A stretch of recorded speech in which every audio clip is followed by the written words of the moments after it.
Hey guys, welcome back to my channel, and I wanted to do a follow-up from my last video because I talked about ratings and check-ins and how you're supposed to stay on a good schedule, and so you have to excuse the background noise because my dishwasher is running.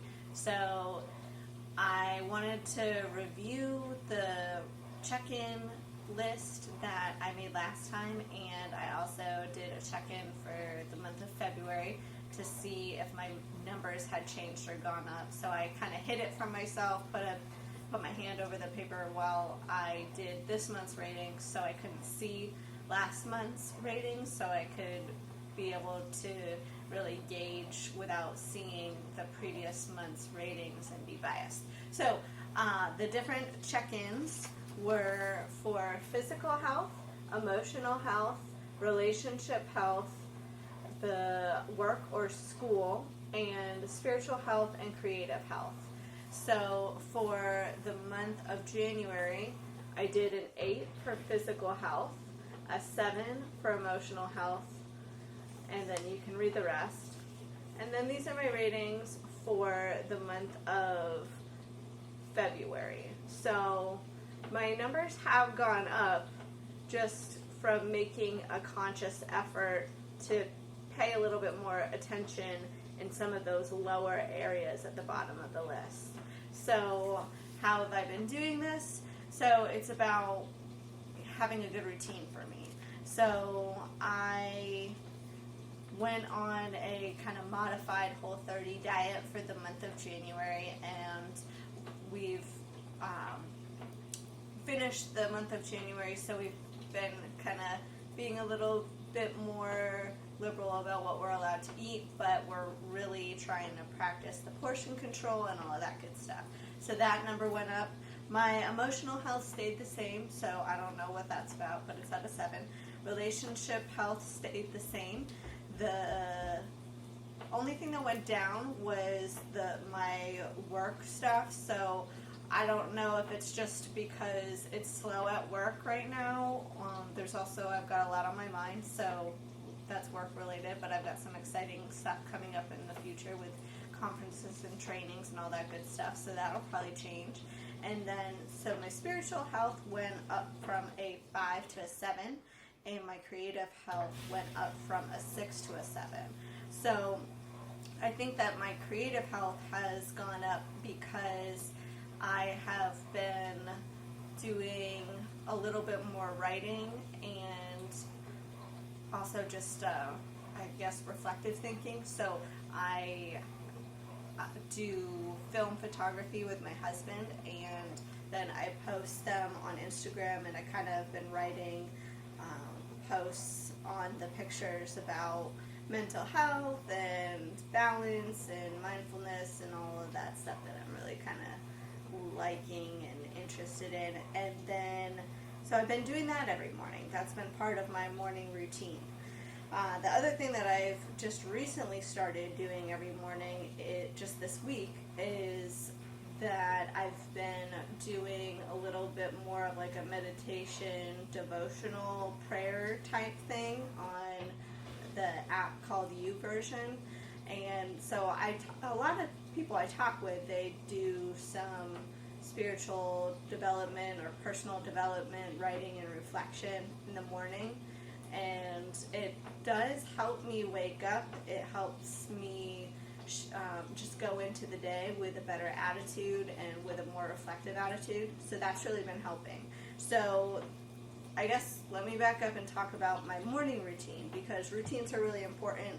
They teach us in grad school just how important routines are for mental health and stability. So my morning routine, I wake up at 5:20 every day. I do my best not to hit the snooze button. The snooze button is like the worst thing for me, because then I throw off my morning routine.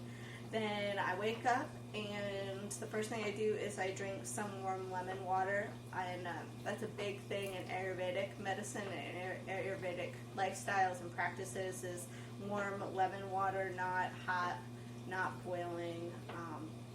to kind of get the body moving, get your system woken up and cleansed and all that good stuff. So while I'm drinking my lemon water, I'm all like wrapped up in a blanket on the couch. My dogs are just waking up too, and we sit on the couch, and I have been doing dream analysis, which my friends will text me dreams that they have, or I'll have weird dreams, and I will write them down, my dreams, and I'll try to kind of analyze them and look for the symbolism. And that's been kind of fun because, as probably you know, the more you write down your dreams, the more you remember your dreams. So that's been really weird and interesting and fun. And after I do that, I do my devotional YouVersion app and do my reading for the day. And so that gets my day going. Then I bundle up if it's cold out and hook up the dogs, and we go for about a 10-15 minute walk around the apartment complex. Then I come back in, feed the mongrels because they're super hungry, and then I wash my face. And when I wash my face, I kind of do some yoga stretches, and that's been my time to cuddle with just one-on-one with my older dog in the morning. She always seems to know when I'm doing my yoga stretches because she comes in and I'm like in a squat position, and she just comes and nuzzles me, and it's adorable, and it's our little morning routine lately. So love my Juliana, she's adorable, and that's her mommy time. And so then I wash my face, and then I get my coffee going, and I have my breakfast. I always have been a breakfast person. I know some people aren't, but it's so important. So even if you can drink like a protein shake or something in your stomach in the morning, it's important. And then I haven't done my packing of my lunch, then I do that, and I get ready for work, get dressed, all that good stuff. So that's my morning routine. And then at night, when I get home from work, I will try to go right to the gym or yoga or whatever my workout is. And then I walk the dogs, I feed the dogs, I do any type of chores or any other cooking that needs to get done. And then I'll have dinner and watch one TV show. It's usually not ever more than an hour. And then I will get ready for bed and read and go to bed. And I try to go to bed by 9-10 o'clock at the latest. So that's kind of hard for me, but I try to stick to it. And so then I get a good night's sleep. So since I've been following this routine, I haven't had any problems with sleep or anxiety. When I was in college, I had a pretty bad insomnia problem, and it was probably because I didn't really have a very good routine, and I was someone that had to say yes to everything. I didn't want to miss out, so I was always getting involved in different activities and different trips and volunteer stuff, so I didn't know when to say no and to take time to do that whole self-care stuff and sleep and go to class and go to work and all of that. So since I've become more knowledgeable of routines and healthy habits and just the importance of exercise, I haven't really had a problem with insomnia because I would worry about not getting enough sleep, and the worrying about not getting enough sleep makes me so anxious I can't sleep. So I haven't really had a problem with that since. So that's been awesome. So I know that anyone that tends to be more anxious is usually a little bit more excessive energy, and so exercising, whether it's walking, yoga, lifting weights, playing sports, that might be something that you want to integrate into your daily routine is exercise.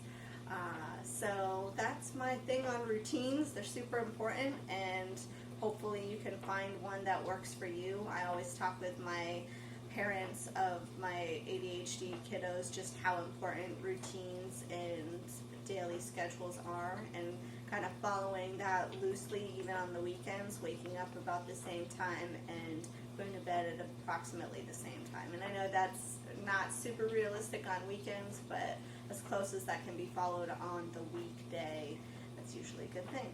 So I hope this helps, and I hope that you'll like this video and comment below and subscribe to my channel if you haven't already.